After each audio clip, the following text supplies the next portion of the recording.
अध्यात्म चिंतन धारा इस YouTube चैनल पर आप सभी का स्वागत है। मित्रों, आज से इस चैनल पर भारतीय आध्यात्मिक चिंतन की एक नवीन संवाद श्रृंखला का प्रसारण होने जा रहा है। प्रश्नोत्तर शैली में संपादित होने जा रही इस संवाद श्रृंखला में हमारे अध्यात्म और दर्शन संबंधी प्रश्नों और तत्संबंधी शंकाओं के समाधान पूज्य गुरुजी डॉक्टर सुरेंद्रनाथ द्विवेदी जी के श्रीमुख से प्राप्त होंगे। आज की इस प्रथम कड़ी में मैं गुरुजी के समक्ष शास्त्रोक्त कर्म सिद्धांत संबंधी प्रश्नों को रखने का प्रयास करूंगा। तो आइए कार्यक्रम का आरंभ करते हुए सर्वप्रथम गुरुजी का स्वागत करते हैं। गुरुजी, कार्यक्रम में आपका स्वागत है। हरिओम।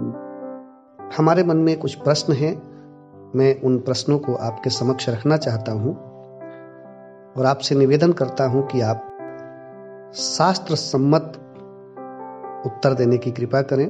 शास्त्रों में वर्णित कर्म सिद्धांत का स्वरूप क्या है? शारीरिक, वाचिक और मानसिक कर्म कैसे होने चाहिए? कर्म और भाव में क्या अंतर है? कर्म करते समय यदि भाव की पवित्रता न हो तो क्या कर्म से आत्म कल्याण संभव है? ये कुछ प्रश्न हैं जिनका उत्तर देने के लिए हम आपसे निवेदन करते हैं। हरिओम। नीलाम्बुजश्यामल कोमलांगं सीता सुरोपितवान् भागम् पाणौ महासायक चारुचापं नमामि रामं रघुवंशनाथम्। आज हम लोग कर्म सिद्धांत के बारे में चर्चा करने के लिए बैठे हैं। इसके पहले कुछ बातें जानने के योग्य हैं जी। हम जब भी कुछ सुनना चाहते हैं तो सुनने के बारे में शास्त्र का क्या मत है, शास्त्र क्या कहता है? शास्त्र ने यह भी बताया है कि हमें कोई भी बात कैसे सुनना चाहिए और सुनने के बाद क्या करना चाहिए जी। वेद का एक मंत्र है, श्रोतव्यः मंतव्यः निदिध्यासितव्यः। श्रवण करना चाहिए, लेकिन केवल सुनने से मनुष्य का कल्याण नहीं होता। सुनने के बाद उसका मनन करना चाहिए और मनन करके निश्चित कर लेना चाहिए कि क्या यह वस्तु ऐसी ही है जी जो मेरे को बताया गया है, जो मुझे सुनाया गया है, क्या यह वस्तु वैसी ही है? तो फिर मन में अनेक प्रकार के प्रश्न उठेंगे। उन प्रश्नों का समाधान कर लेना चाहिए जी। और जब किसी भी विषय का समाधान हो जाए और यह सुनिश्चित हो जाए कि इससे मेरा कल्याण होगा, तो फिर उसे अपने आचरण में लाने का प्रयास करना जी। क्योंकि मनुष्य को भगवान ने शरीर दिया है, मन, बुद्धि, चित्त, अहंकार दिए हैं, अंतःकरण दिया है, ज्ञानेंद्रियां दी है, कई कर्मेंद्रियां दी है। इन सबका ये सदुपयोग करे तो इसका कल्याण सुनिश्चित है। बहुत से लोग ऐसे हैं जो कहते हैं कि भगवान कुछ नहीं करते, भगवान कुछ नहीं करते। भगवान करते हैं जी। भगवान की कृपा होती है, लेकिन वो तब होती है जब हम पहले स्वयं कर्म करते हुए जो कुछ शास्त्रों में बताया गया है तदनुसार अपने कर्म को करते हुए अपने लक्ष्य को पाने का प्रयास करते हैं। लक्ष्य सुनिश्चित करना ये हमारा कार्य है। एक सीमा तक जब हम अपनी इंद्रियों का, अपने शरीर का, मन, बुद्धि आदि का उपयोग करते हैं तो निश्चित रूप से फिर हमारा कल्याण होता है। तो शास्त्र कहता है श्रोतव्यः मंतव्यः निदिध्यासितव्यः। सुनना चाहिए, सुनने के बाद मनन करना चाहिए और मनन करने के बाद यदि कोई प्रश्न आए तो उन प्रश्नों का ठीक से समाधान ले लेना चाहिए। और जब हम किसी निष्कर्ष पर पहुंच जाएं तो फिर निश्चित रूप से उसे अपने आचरण में लाने का प्रयास करना चाहिए। यह जो पहला शब्द है श्रोतव्य, सुनना चाहिए जी। शास्त्र ने प्रश्न किया क्या सुनना चाहिए? सब कुछ नहीं सुनना चाहिए। श्रोतव्य श्रुति वाक्यव्य, हमें वह सुनना चाहिए जो हमारी श्रुतियां कहती हैं जी, जो हमारे वेद कहते हैं, जो हमारे ऋषि कहते हैं, जो हमारे पुराण और उपनिषद ग्रंथ कहते हैं, उन्हें सुनना चाहिए। हमें जो कुछ भी सुना दिया जाए वो हमें नहीं सुनना चाहिए।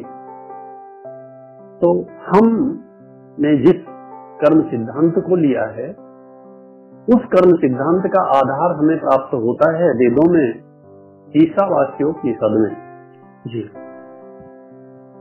ईशावास्योपनिषद का बड़ा प्रसिद्ध मंत्र है, ईशावास्यमिदं सर्वं यत्किंच जगत्याम जगत। यह जो सारा का सारा संसार है ये परमात्मा से व्याप्त है जी। तेन त्यक्तेन भुज्जी था, बड़ा विरोधाभासी और बड़ा सुंदर वाक्य है। इसलिए संसार का भोग तो करना चाहिए। संसार में रहना है तो शरीर के लिए, शरीर की आवश्यकता के अनुसार भोग तो करने हैं, लेकिन त्यक्तेन भुज्जी था, त्याग पूर्वक भोग करना है। बस यही गलत हो जाता है। हम जो भोग करते हैं उन्हें उसे त्याग पूर्वक न करके राग पूर्वक करते हैं। उपनिषद कहता है त्याग पूर्वक भोग करना चाहिए। कर्म सिद्धांत में जो कर्म शब्द है वो क्रिय करने धातु से बना है, जिसका अर्थ होता है जो कुछ भी हम करते हैं वह कर्म कहलाता है। और सिद्धांत शब्द का अर्थ होता है सिद्ध है अंत जिसका जी। यदि हम कर्म को ठीक से करते हैं, कर्म करने की विधा हमें मालूम है, हमें कर्म कैसे करना चाहिए, तो निश्चित रूप से ऐसा कर्म हमारा कल्याण करता है। लेकिन यदि हमें कर्म करने की विधा नहीं मालूम है जी, तो फिर हमारा कल्याण नहीं होगा। देखो भगवद गीता में पहले भी अर्जुन कर्म करना चाहता था, लेकिन एक स्थिति ऐसी आई जब अर्जुन ने भगवान श्री कृष्ण के सामने कहा कि अब मैं युद्ध नहीं करूंगा जी, क्योंकि अर्जुन को संशय हो गया, कर्म के बारे में संशय हो गया, यह कर्म मुझे करना चाहिए या नहीं करना चाहिए जी। बस भगवान श्री कृष्ण ने कुछ नहीं किया, केवल अर्जुन के इस संशय का निवारण कर दिया और कर्म करने की जो विधा है, कर्म करने की जो टेक्निक है, कर्म करने का जो तरीका है, वो अर्जुन को बता दिया जी। हम इसी विधा के ऊपर चर्चा करेंगे, लेकिन इसके पहले यह जो सिद्धांत शब्द है जी, सिद्ध है अंत जिसका, तो कैसे सिद्ध हुआ? हमारे ऋषियों ने हजारों हजार वर्ष की तपस्या करके अपने जीवन में शरीर से, मन से और वाणी से तपस्या के उपरांत जिस सत्य को साक्षात्कार किया, उस सत्य को हमारे कल्याण के लिए शास्त्रों में लिखा जी। इस पर संशय करने की कोई आवश्यकता नहीं, क्योंकि भगवान श्री कृष्ण ने भगवद गीता के अंत में अर्जुन से एक प्रश्न किया जी, कच्चिदेतत् श्रुतं पार्थ त्वयैकाग्रेण चेतसा। भगवान श्री कृष्ण कहते हैं, अर्जुन मैंने जो कुछ कहा यह तुमने एकाग्र मन से सुना? इसका अर्थ यह हुआ कि जो कुछ कहा जाए उसे संपूर्ण एकाग्रता के साथ पहले सुनना चाहिए जी। कच्चिद अज्ञान सम्मोहा प्रदर्शते धनंजय। हे धनंजय, क्या तुम्हारा अज्ञान, तुम्हारा मोह नष्ट हुआ? अर्जुन ने उत्तर दिया, नष्टो मोहा, मेरा मोह नष्ट हो गया। स्मृति लब्धा, और मुझे ज्ञान प्राप्त हो गया, मुझे सब याद आ गया जी। क्या याद आ गया? जो मैं भूल गया था मैं कौन हूँ, यह याद आ गया। मुझे कैसे कर्म करना चाहिए यह याद आ गया। जी। नष्टो मोहा स्मृति लब्धा तत्प्रसादात, अपनी बड़ी कृपा की, आपकी कृपा से ही ये सब हुआ। और इसके पहले भगवद गीता में अर्जुन ने कन्हैया के प्रति शरणागति किया। जी। अर्जुन ने भगवान श्री कृष्ण से कहा है, मैं आपका शिष्य हूँ, शिष्य से हम साधि माम स्वाम प्रपन्नम, मैं आपका शिष्य हूँ और आपकी शरणागत हूँ। तो ऐसे शरणागत हुए शिष्य को जी भगवान श्री कृष्ण ने संपूर्ण गीता का ज्ञान दे दिया। महाभारत में तो बड़े बड़े योद्धा थे, बड़े बड़े वीर थे, बड़े बड़े ज्ञानी थे और महापुरुष थे जी। यहाँ तक कि द्रोणाचार्य जैसे महापुरुष थे, भीष्म पितामह थे, लेकिन उन्हें भगवान श्री कृष्ण ने इसका पात्र नहीं समझा जी। यह ज्ञान अर्जुन को ही तो दिया, इसलिए कि अर्जुन शब्द का अर्थ ही होता है सरल जी।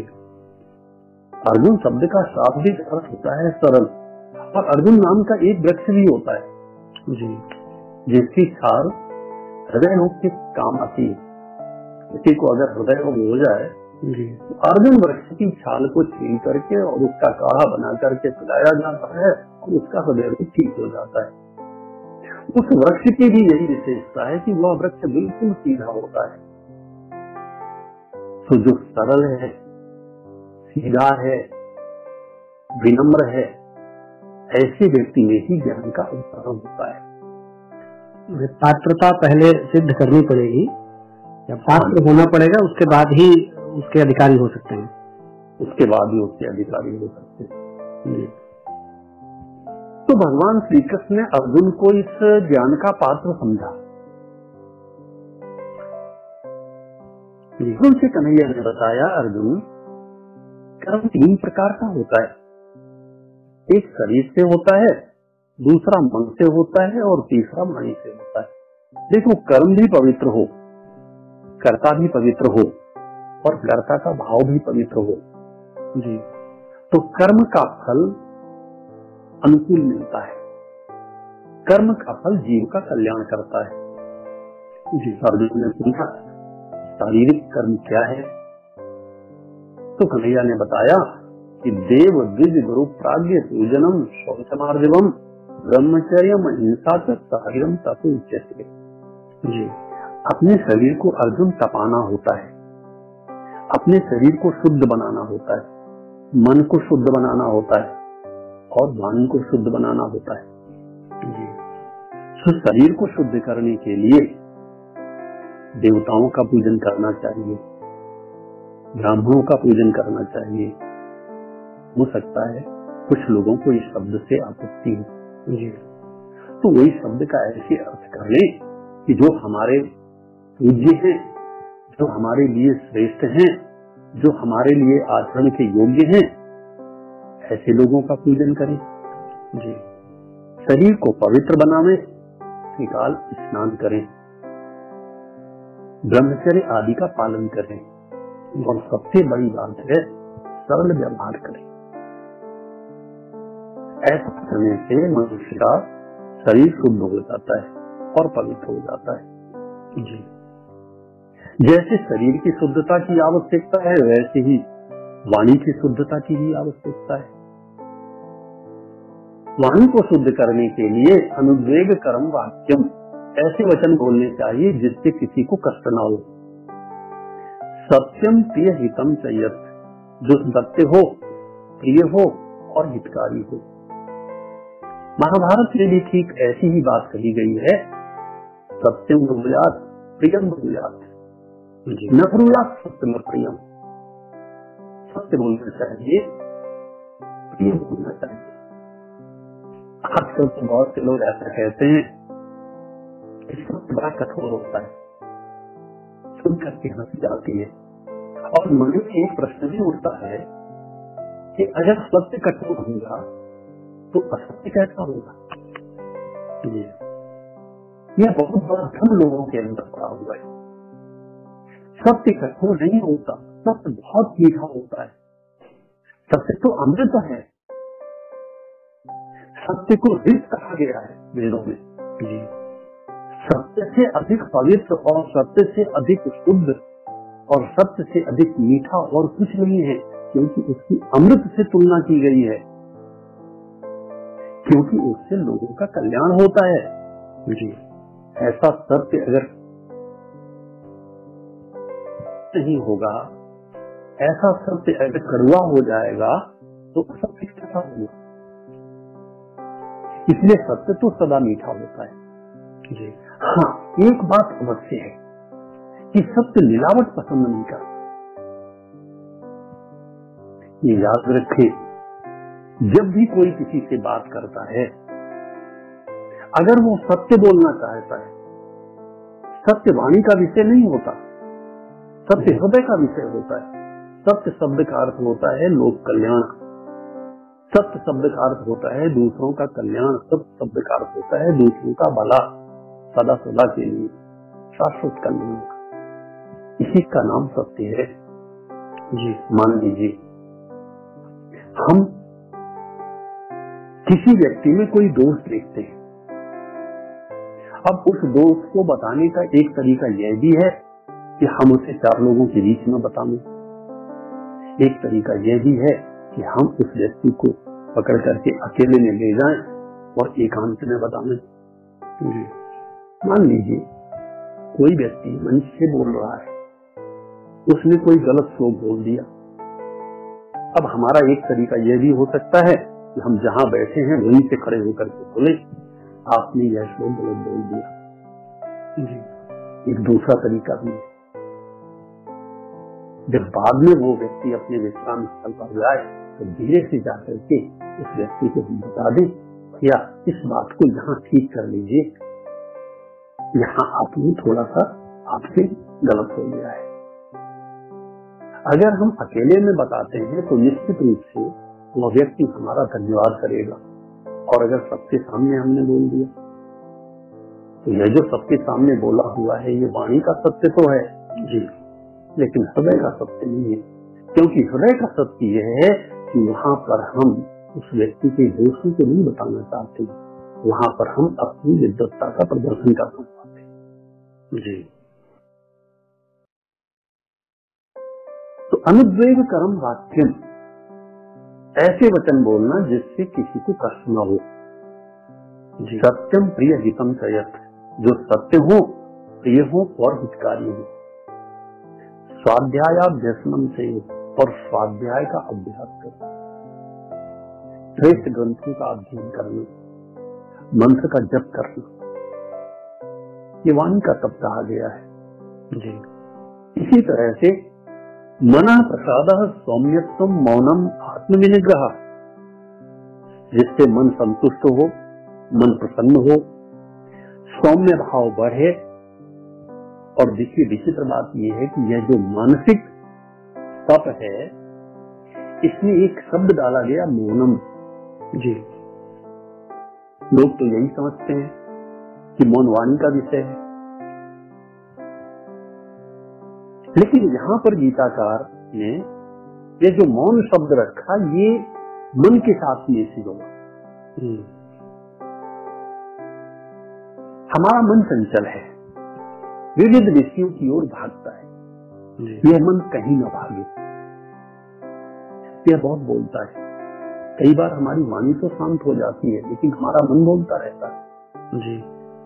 और बहुत से लोग तो ऐसे हैं जो सड़क पर चलते हुए वाणी से नहीं बोलते, लेकिन वह जो उनका मन का बोलना है वह उनके एक्शन से, वो उनके हाथों के संचालन से पता चलता है। भाव संशुद्धि रिश्ते तपो मानस मुक्ति, और ऐसी व्यक्ति की भावना भी शुद्ध हो जी, ये मानसिक तप कहा गया है। तो हमारा शरीर, हमारी वाणी और हमारा मन शुद्ध रहे, इसका हमें प्रयास करना चाहिए। अब कर्म भी पवित्र हो जी। अभी हमने जिनकी चर्चा की है, शरीर, मन और वाणी की, इनके द्वारा किए गए कर्म भी पवित्र हो, और साथ ही साथ यदि कर्ता का भाव भी पवित्र हो तो निश्चित रूप से मनुष्य का कल्याण होता है। इसमें कोई संशय की आवश्यकता नहीं, क्योंकि मनुष्य वह नहीं होता जो बाहर से दिखाई देता है। मनुष्य वह होता है जो अंदर से होता है। स्थूल की तुलना में सूक्ष्म अधिक पावरफुल होता है, सूक्ष्म अधिक शक्तिशाली होता है। इसीलिए शरीर से इंद्रियां अधिक शक्तिशाली हैं, इंद्रियों से मन अधिक शक्तिशाली है और मन से बुद्धि अधिक शक्तिशाली है। बुद्धि से भी अंदर जो हमारा आत्म तत्व है, जिसमें भाव निवास करता है, वह सबसे अधिक शक्तिशाली है। बड़ी विचित्र बात है, हमारा जो बुंदेलखंड का क्षेत्र है वहां पर तो शादी विवाह में भी बारातियों को गालियां दी जाती हैं। बाराती भोजन करने के लिए बैठते हैं और माताएं बहनें छिप करके एक कमरे में बैठ करके गालियां सुनाती हैं और उन गालियों को सुनकर के वो हंसते हैं। अगर किसी को गाली दी जाए तो उसे अच्छा लगता है क्या? निश्चित रूप से गाली अच्छी चीज नहीं है, लेकिन वहां पर उनका भाव अच्छा है, भाव शुद्ध है, और तो गाली के द्वारा भी पवित्रता का संचार होता है। गाली सुनकर के भी अच्छा लगता है, गाली सुनते सुनते भोजन करते हैं, ये भाव की विशेषता है। और गाली सुनते हुए वे लोग भोजन करते हैं, बहुत ही आनंद का अनुभव करते हैं। इसीलिए भगवद गीता में तो यह कहा गया, श्रद्धा मनुष्य क्या है, जो बाहर से दिखाई देता वो नहीं, ये वो है जो अंदर से है, और जिसमें श्रद्धा की प्रधानता है, जिसमें भाव की प्रधानता है। भाव ही सर्वस्व है और भाव ही आधार है, क्योंकि जीवन का आधार है भाव।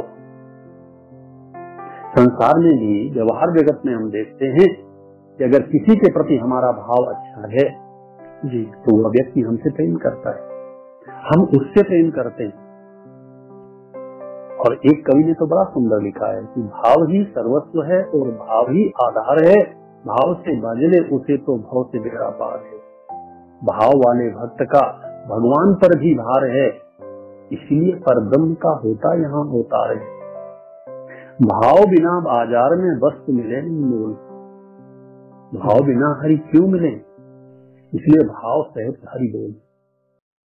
एक छोटी सी कहानी है। एक व्यक्ति बाजार जा रहा था, उसकी पत्नी ने कहा कि जब बाजार जा ही रहे हो तो बरसात का समय आ रहा है, एक छाता खरीद कर ले आना। उसने कहा ठीक है। पत्नी ने कहा देखो, तुम बाजार में खरीद तो करते नहीं, तो तुम्हें बाजार के बारे में कुछ मालूम नहीं है। ये जो दुकान पर बैठे हुए लोग हैं ये बहुत झूठ बोलते हैं, तो जब भी उसका दाम बतावे तो तुम उसका आधा दाम लगाना। उस पुरुष ने कहा ठीक है। वो अपने मित्र के साथ बाजार गया, एक दुकान पर देखा छाता रखे हुए हैं, एक छाते को उठाया, खोल करके देखा और देखने के बाद दुकानदार से दाम पूछा। दुकानदार ने कहा 80 रुपए। अब क्योंकि पत्नी ने कहा था कि जितना बताया जाए उसका आधा मूल्य लगाना, तो उसने कहा कि 40 रुपए में दोगे? दुकानदार ने कहा नहीं, 40 रुपए में तो नहीं, चलो ठीक है 80 ना सही, तुम 60 दे दो। उस व्यक्ति ने कहा 30 रुपए में दोगे? उसने कहा, दुकानदार ने कहा कि नहीं 30 में तो नहीं, चलो ठीक है, छोड़ो, जो तुमने पहले बोला था 40 रुपया, उस 40 में ही दे दो। 40 में ही दे दूंगा। तो उसने कहा 20 में दो। दुकानदार ठीक है। उसने कहा तो तुम फ्री में ले जाओ। ये भी महापुरुष था, उसने कहा कि अगर फ्री में दे रहे हो तो फिर 2 दे दो।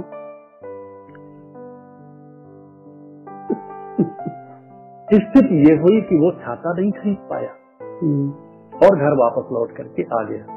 पत्नी ने पूछा छाता लेने गए थे? बोले यहाँ गया तो था, तो क्या मिला नहीं? बोले नहीं मिला, लेकिन दुकानदार ने दिया नहीं। उसके मित्र ने बताया, अरे भाई दुकानदार ने दिया नहीं कि तुमने लिया नहीं, तुम किसी भाव पर तो ठहरते, वो तो कम करता गया लेकिन तुम उसका आदर करते रहे। कहीं तो किसी भाव पर ठहरते तो तुम उस वस्तु को लेकर के आ जाते। भाव बिना बाजार में वस्तु मिले नहीं मोल, भाव सहित है, भाव बिना हरि क्यों मिले, इसलिए भाव सहित ही बोल। जी, अगर बिना भाव के बाजार में एक वस्तु नहीं खरीद सकते हम जी, तो बिना भाव के हमें भगवान कैसे मिल सकते, बिना भाव के हमें आनंद कैसे मिल सकता है जी। मुझे एक बात याद आ रही है, कानपुर में एक सज्जन थे रूपनगर में, ब्रह्मदत्त अवस्थी जी, मुझसे बहुत प्रेम करते थे। जब भी मैं जाता था वो चाहते थे मैं उनसे रोज मिलूं, ये संभव हो नहीं पाता था जी।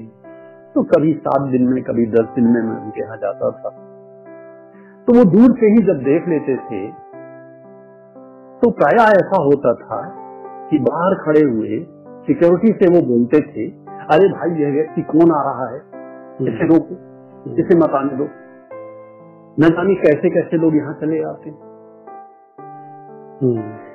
यह बात सुनकर के सिक्योरिटी वाला भी हंसता था, वो स्वयं हंसते हुए बोलते थे, मुझे भी हंसी आ जाती थी, क्योंकि वाणी से तो वो ऐसा कहते थे, इसे मत आने देना, लेकिन इसका अर्थ होता था तुम इतने दिनों बाद क्यों आए। उनके हृदय में प्रेम था, उनके हृदय में सच्चा भाव था। वह भाव वाणी के विपरीत अर्थ देता था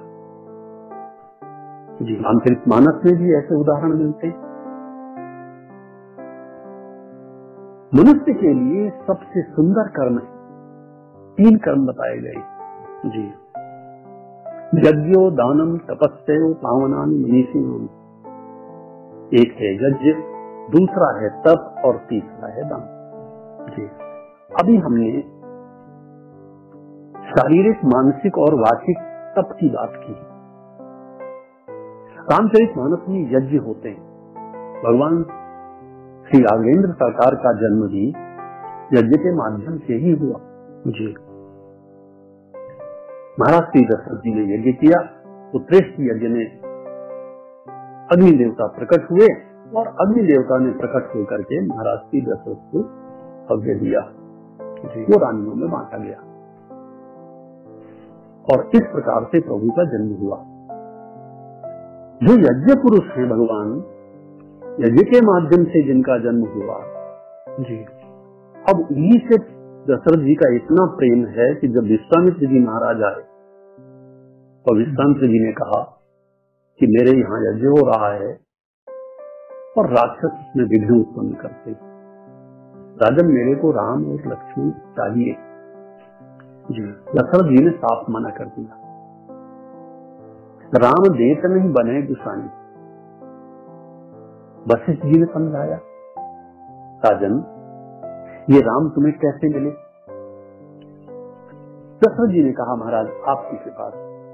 बोले नहीं, थोड़ा विचार करो, मेरी कृपा से नहीं, ये मिले तुम्हें यज्ञ के माध्यम से जी। तुम तो एक पुत्र चाहते थे, तुमने यज्ञ किया और एक साथ तुम्हें 4 पुत्रों की प्राप्ति हुई। आज यज्ञ पर संकट है जी, तुमसे कितना मांगा जा रहा है। दशरथ जी ने कहा, महाराज 2 मांग रहे हैं, वे यज्ञ के माध्यम से 4 प्राप्त किए, आज यज्ञ के निमित्त तुम 2 नहीं दे सकते, देकर से खुद तो देखो। दशरथ जी ने कहा, महाराज तो क्या होगा। बोले यज्ञ तो अनंत गुना वापस करके देता है जी, अगर तुम 2 दोगे तो फिर तुम्हें 4 मिलेंगे। दशरथ जी ने कहा, कैसे। गोस्वामी जी ने संकेत किया है, तब वशिष्ठ बहुविध समझाओ।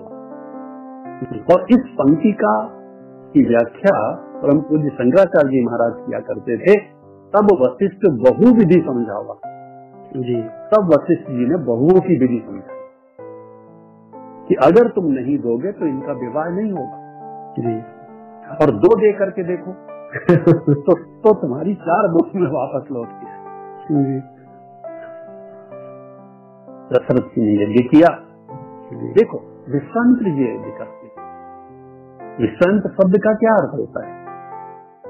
जो विश्व का मित्र है जी। जो विश्व के कल्याण के लिए यज्ञ कर रहा है जी। ऐसे यज्ञ की भगवान रक्षा करते हैं। तात कहा मुनि सन रघुराई निर्भय यज्ञ कर हुक्म जारी। होम कर्ण लागे मुनि झारी। होम कर्ण लागे मुनि झारी आप रहे मख की रखवारी। जी। लेकिन एक यज्ञ हो रहा है दक्ष प्रजापति के यहाँ। जी। उस यज्ञ का भगवान शंकर विध्वंस करते हैं और यज्ञ करता है रावण और कुंभकर्ण। तो रावण और कुंभकर्ण के यज्ञ का विध्वंस करने के लिए वही भगवान श्री राघवेंद्र सरकार जो विश्वामित्र के यज्ञ की रक्षा करते हैं वे लक्ष्मण को आदेश देते हैं, लक्ष्मण मेघनाद को तो तुम वही मारना उसी यज्ञ में। अब जरा विचार कीजिए, बाहर से तो दिखाई देने वाले यज्ञ ये सब एक जैसे हैं जी। सबने हवन हो रहा है, सबने स्वाहा बोला जा रहा है जी, सबने मंत्र पढ़े जा रहे हैं, लेकिन एक यज्ञ की भावना है लोक कल्याण, दूसरे यज्ञ की भावना है लोक का विनाश। केवल भाव के भेद से भेद हो जाता, कर्म में भेद हो जाता है। भाव के बदलने से कर्म का फल बदल जाता है। इसलिए कर्म पवित्र हो, कर्म के साथ साथ मनुष्य का भाव भी पवित्र होना चाहिए, तो कर्म ठीक से होता है। इसलिए कर्म सिद्धांत शब्द का अर्थ होता है हमारा कर्म भी ठीक हो, उसका फल भी ठीक हो, उसके करने की जो विधा है वो भी ठीक हो। इसलिए भगवद गीता का बड़ा प्रसिद्ध वाक्य है योगा कर्म कौशलम। भगवान श्री कृष्ण ने अर्जुन को केवल कर्म करने की विधि बताई। अर्जुन तुम इस प्रकार से युद्ध करना। अर्जुन ने कहा कैसे युद्ध करूंगा? उन्होंने एक सूत्र दिया, माम अनुस्मर युद्ध का, मेरा स्मरण करना और युद्ध करना। मन से मेरा स्मरण करना और तन से धनुष और बाण लेकर के युद्ध करना। तो कर्म करने की कला, कर्म करने की विधा, कर्म करने का तरीका, कर्म करने की कुशलता अगर हमें आ जाए तो हमारा कल्याण हो जाए। हरिओम। भाव की पवित्रता के साथ कर्म करने की कुशलता, ये कर्म की चरम स्थिति है, कर्म की श्रेष्ठतम स्थिति है। श्रेष्ठतम स्थिति संसार में भी ऐसा देखा गया है कि कोई व्यक्ति कर्म कर रहा है। देखो एक छोटा सा उदाहरण देता हूँ कि रसोई में भोजन बनता है जी। आप अनेक लोगों को वही सामग्री दे दीजिए एक जैसी और रसोई में छोड़ दीजिए, आपको सब्जी बनानी जी।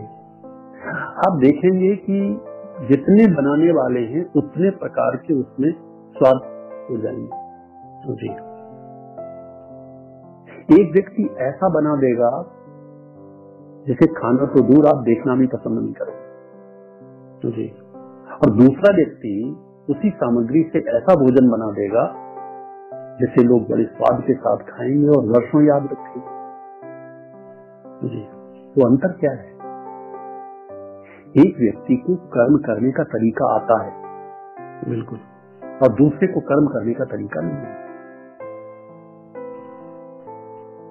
जिसे कर्म करने का तरीका आता है उसका कल्याण होता है, और जिसे कर्म करने का तरीका नहीं आता उसका पतन होता है, उसका विनाश होता है जी। संसार में ये जो कर्म करने का तरीका है, कर्म करने की विधि है, ये बहुत कम लोगों को आती है। तो इसका अभ्यास करना ये मनुष्य के जीवन का पहला उद्देश्य होना चाहिए, पहला लक्ष्य होना चाहिए। हरिओम। तो आज हमने गुरुदेव के सम्मुख जो प्रश्न रखे उनका हमें सुंदर समाधान मिला, और कर्म करने की कुशलता क्या है इस बिंदु पर आकर चर्चा को विश्राम मिला।